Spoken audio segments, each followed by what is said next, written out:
आवाज की दुनिया के दोस्तों, तृण लघु तृणातुलम तुलादपि व याचक वायुना की नीतोषो मामय याचस्याति।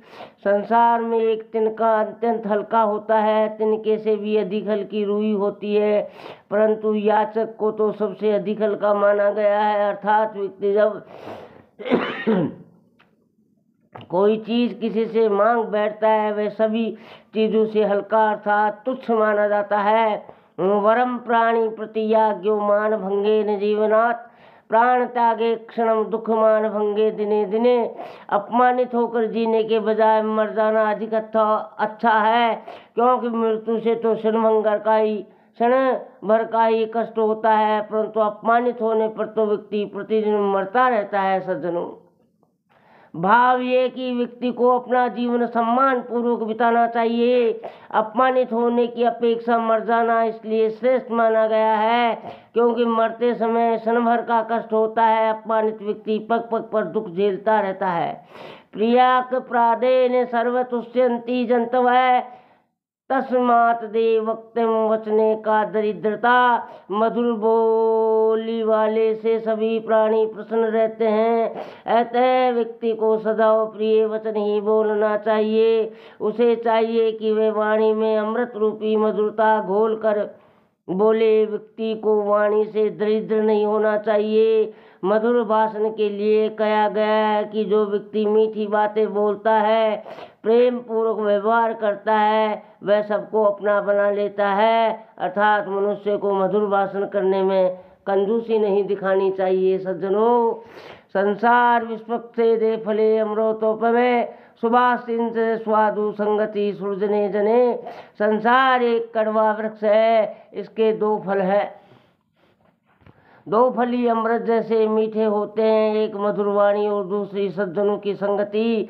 जो व्यक्ति मधुर वाणी का प्रयोग करता है, वह शत्रुओं को भी जीत लेता है। और दूसरी मधुर संगति है सज्जनों की संगति, अर्थात मनुष्य को मधुर प्रिय वचन बोलने और सज्जनों की संगति करने में कभी हिचकिचाना नहीं चाहिए। जन्म जन्म भस्ते दान मध्यान्हम तपम, तेना वैसा योग ने तेजवावस्ते पुनः। अनेक जन्मों में मनुष्य ने दान, अध्ययन और तप आदि जिन बातों का अभ्यास किया, उसी अभ्यास के कारण वह बार बार उनका अभ्यास करता है। इस श्लोक का भाव ये कि मनुष्य को अपना भव्य जीवन सुधारने के लिए इस जन्म में अच्छे कार्य करने का अभ्यास करना चाहिए। पुस्तके सुचय या विद्या परहस्त सुयुद्धनम, उत्पन्न से चुकार्य से विद्या न तद्भवम।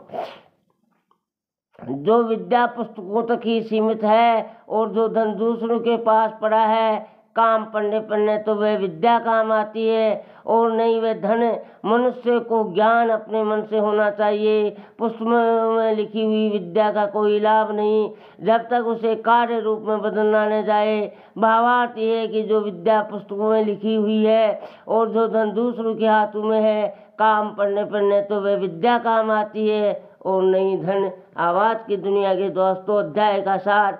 अध्याय के आरंभ में ही चाणक्य ऐसे व्यक्ति के जन्म लेने की निरर्थक बताते हैं जिसने इस संसार में आकर न तो संसार के किसी सुख का उपयोग किया है और न प्रभु की प्राप्ति के लिए कोई यत्न किया है। विशेष रूप से वैश्याओं के संबंध में चाणक्य ने अनेक स्थानों पर इस बात पर जोर दिया है कि वैश्याओं का किसी व्यक्ति विशेष से प्रेम नहीं होता, उनका प्रेम केवल व्यक्ति के धन से होता है। परंतु जो व्यक्ति हमेशा ये समझते हैं कि वैश्या उनसे प्रेम करती है, चाणक्य ने उन्हें मूर्ख की संज्ञा दी है। ऐसे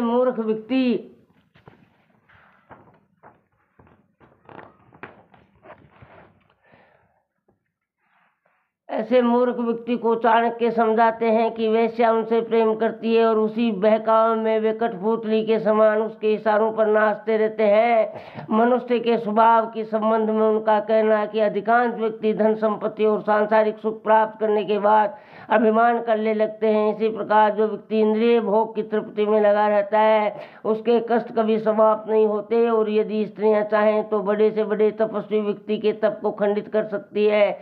इसी प्रकार जो व्यक्ति सदैव हाथ पसार कर मांगता रहता है, उसका कभी सम्मान नहीं हो सकता और जो एक बार दुष्ट आदमी के संपर्क में आ जाता है, उसका जीवन भी सुखी नहीं हो सकता है। सब्सक्राइब फ्री है मित्रों।